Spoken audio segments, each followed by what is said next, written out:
Hi folks, and welcome to this video, which is a discussion video. And in this video, we're going to be looking at and responding to some of the comments that we got on our video, The Kidult Sector is Growing, so why aren't toy companies producing animatronic robots for us? And on our fingerlings comparison video. And we're going to be mentioning some of these models that you can see here. So we've got Spin Master Loverbow. Yeah. Hasbro, Millie, and Hasbro My Real Baby from 2000. It was actually a collaboration between Hasbro and iRobot. yeah. I think that's forgotten a lot. Is that just our nickname for a Millie? It's the name we gave our child.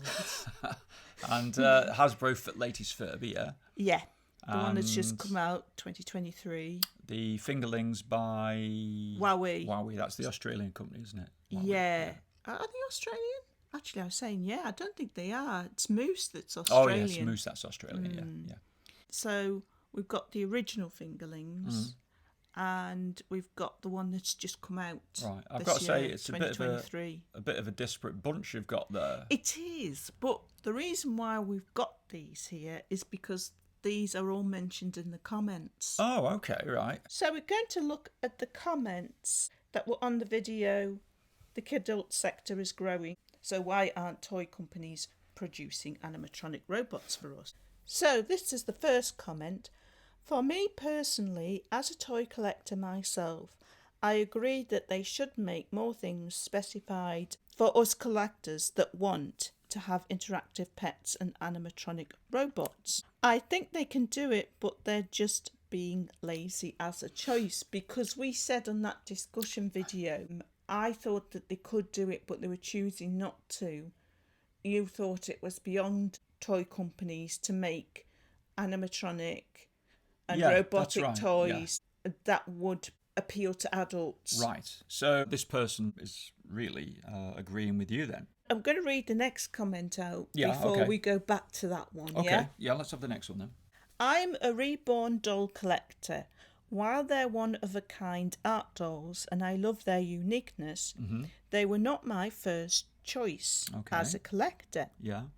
For years before I bought my first reborn, I searched for mainstream dolls that had a reasonably lifelike appearance, but also a lifelike feel. Right. I found absolutely none. What about that I didn't have to take apart and wait to feel like a baby myself. Right, okay. That eventually pushed me into the world of handmade reborns.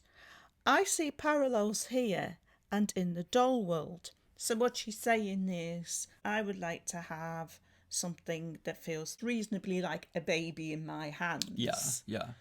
But I've got to go to the reborn community for that, because toy producers do not produce that. Right, okay, yeah, I see, yeah. And she's saying there's parallels with animatronic and robotic toys. There's a big kidult sector that exists. Toy companies are not catering for them. They're not catering for us. Right, okay. So we're getting things like startups producing things like Luna and iLeak. But not the established toy companies. But not the toy companies. I've stopped now because new things that appeal to me are so difficult to find. The gems of my collection were the original Furby. Yeah. Furby Baby. What would that be, original Furby, 2005, 6? Oh, no, those are the ones that are our favourites. That's right, No, I think it was 1999 the first Furbies came out. Hasbro's My Real Baby 2000 and Robo Baby from the same era. All those toys were presumably offering this person what she wanted from toys. Yes, so she's basically saying you've got to go back to round about 2000 to get things that toy companies were producing that adults really liked. Okay, yeah. So you're going back 23 years ago now. So do you think that's a trend, that going back 5, 10, 15, 20, 30 years, that toy companies making toys they appealed more to adults.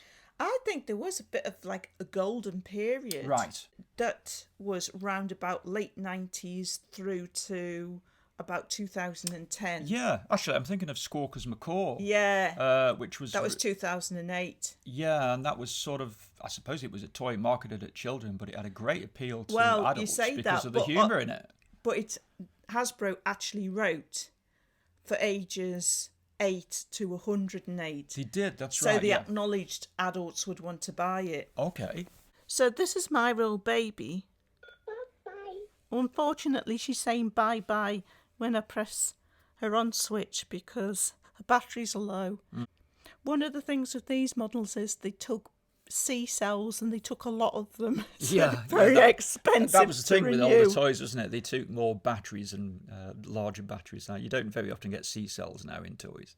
But what was special about this particular doll was that it's probably the most expressive doll that's ever been made. Expressive in the sense of the face. So it raises its eyebrows, it smiles, it can look like it's crying. Right. And also you basically had to look after it, so it would need feeding. It's almost like one of those training babies, isn't it? Yeah, but with an expressive face. I do have a bit of footage here. Camera was rolling before we started this discussion, so you can get some idea of some of the expressions that this doll has. And I find it quite fascinating that Hasbro worked in collaboration with iRobot to make this. I mean, they basically went to iRobot and said, we want you to make iRobot, the vacuum cleaner maker. Yeah, I think it was before they started making vacuum cleaners. Right.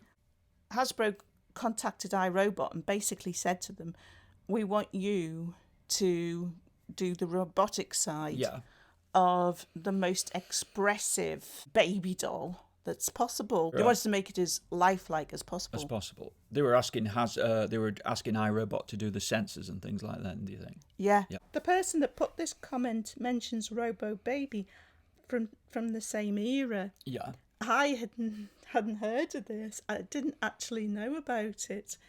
And thank you so much to this person who put this comment because I looked it up, found a video of it. Yeah, and it's from 2001. I thought, that is an absolute creaser. It's one of the most bizarre things I've ever seen. It's just incredibly novel. And I went on to eBay thinking, they probably, if there is one, it's going to be expensive because they're hard to find. £19.95, fully working, with accessory and instructions, including postage. Great. Something to look forward to then, yeah. Did I press buy quick? Why did you find that bizarre? I mean, I know you showed me the video of that, but why did you find it bizarre? Is it because it's a baby, but it's obviously... It's a robot. It's obviously a robot. It makes me think of Aliens, and it's just... Honestly, folks, you've got a real treat coming when that arrives, and I'd do a video of it, and we've got a treat as well. Yeah, great. So, carrying on, while all of these toys, of course, had their flaws and weaknesses, they each also had exactly what I was looking for as an adult collector: simulated emotional intelligence. Over time, I used them until they ceased working, and the losses felt more like those of beings than of things. So, if we just go back to the first comment, they said that they believe that toy companies can make interactive pets and animatronic robots that appeal to adults, but they choose not to. And this person is talking about animatronic and robotic models that were made 20 odd years ago. Okay. And which did appeal to adults. And we've mentioned Squawkers as well. Yeah, and there are a few others. They do crop up every now and again, don't they? Through the decades then. Yes, as this person says, now and then we get glimpses of this in toys, such as with Loverbella. So this is Loverbo, the male equivalent of Loverbella. His batteries have also, unfortunately, run out. But what I can do, folks, is show you a clip of Lover Bow in action. So you can see here that Lover Bow has a lot of movement. His arms move, his head moves in 2 axes, his mouth moves, his eyes open and close. He's got a sort of semi-flexible face, so that allows for a bit of expression around the mouth. The choreography between the movements and the sounds is really nice, and it makes it more lifelike. And he's got a massive repertoire, so that that makes him seem more lifelike in that there's not that much repetition. And he's also got a microphone and a light sensor. So I think Lover Bow shows what brilliant things could be made now if toy companies were willing. And it was a success as well. Well, actually, it was a success until they started breaking. Ah, yes. This is another reason why I think it's a choice. It's not like that they can't do it. Mm-hmm. I think it's a choice because it's much easier to make like little plastic figures to collect than to make something like Lover Bella and Lover Bow. It's a safer bet for a toy company. Yeah. They don't like taking the risk. Maybe. I think that's why Maybe is. that's it then. Maybe that's what it boils down to. They don't like taking the risk to produce good, wide-ranging, wide-appealing toys that appeal to adults as well. But on the other hand, they were trying to stay within the constraints of $100. That's now, right. If they were to not cut corners like they did with those gearboxes in Lover Bow and Lover Bella, yeah. So if they were not to cut corners and say, right, let's make this and we'll keep the budget, say, $200 or $250. It wouldn't be a toy for Christmas for children then, though. It would be for adults. What I'm saying is they could make something like that aimed at kidults. And I think there'd be a market for it. I think there is a developing market, and when the toy companies realise, when it becomes big enough in their mind, maybe they will start producing these things that we want. So just carrying on with the comment, the new Furby has unfortunately entirely failed to make the same impression on me as Lover Bella. A lot of people were disappointed with the new Furby. A lot of adults. Yeah, a lot of Furby collectors were very disappointed. The main reason being the mouth doesn't move. Yeah, and it always has done. Always has done, with every Furby going right back to like the first ones at the end of the 1990s. Yeah.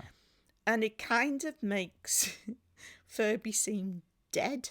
You know, when you put this Furby next to an older Furby. Yes, I know what you mean. It's like it's dead. It's the emotional. I think one of the viewers mentioned the emotional sort of connection you get with a face, and it's important that that face is animated properly. And if a mouth isn't moving, you automatically think, oh, the sound's coming out on speaker. That's right. And when I look at a Furby and he doesn't have a moving mouth, I'm thinking, where's the speaker?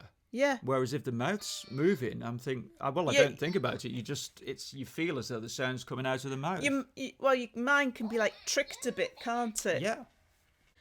So we've actually run out of time. So I'll have to make this a 2-part video. Okay. So I hope you'll join us for part 2, folks. But that's it for this video. Thanks for watching as always, and hope to see you in part 2.